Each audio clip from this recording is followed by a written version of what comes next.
সম্মানিত উপস্থিতি, আসসালামু আলাইকুম।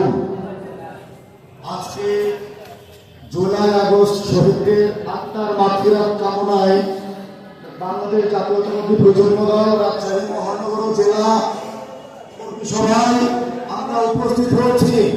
আমরা সবাই একসাথে বলি, জুলাই কারো বাপের না। বাংলাদেশ যেমন কারো বাপের ছিল না।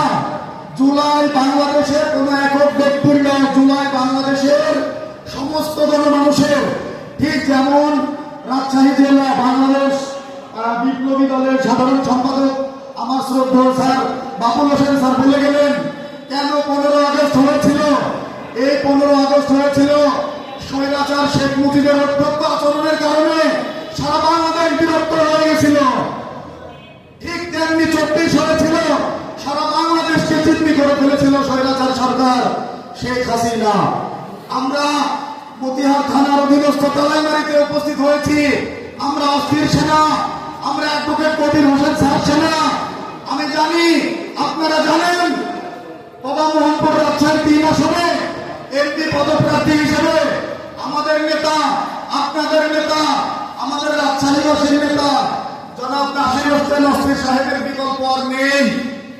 অন্য যে কোনো সার থাকতে পারে, অন্য যে কোনো কুতুব থাকতে পারে, অন্য যে কোনো বাপের ছেলে থাকতে পারে, কিন্তু নাসির হোসেন অস্থির ভাইয়ের যে অপ্রতিরোধ লাখ লাখ যুব সেনা আছে, তাদেরকে কিভাবে সামলাবেন আপনারা?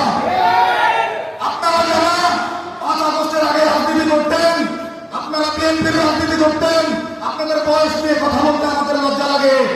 আপনারা 5 আগস্টের পরে সাইলেন্ট আওয়ামী লীগের সাথে হাত মিলাইছেন, দিয়ে আপনারা ধরে ধরে কোথায় অস্থির সেনারা আছে তাদেরকে খুঁজে বের করছেন, তাদেরকে হয়রানি দিতে চেষ্টা করছেন।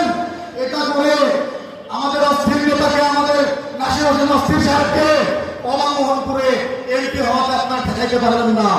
আপনারা যখন দিবেন, আমরা কতদিন গুণাবো, লোক কোটি আছি, এক সময় কোটির উপরে চলে যাব, এক সময় সারা বাংলাদেশে কবির হোসেন স্যারের এবং নাসির হোসেন অস্থির সাহেবের রাজনীতির আলো পৌঁছে যাবে ইনশাআল্লাহ। আপনাদের সকলের কাছে দোয়া প্রার্থনা করছি আমার নিজের জন্য। আপনারা ভালো থাকবেন। তারেক রহমান সাহেব জিন্দাবাদ, শহীদ জিয়া অমর হোক। আসসালামু আলাইকুম। ধন্যবাদ সাদিকুল ইসলাম ভাইকে তার মূল্যবান বক্তব্য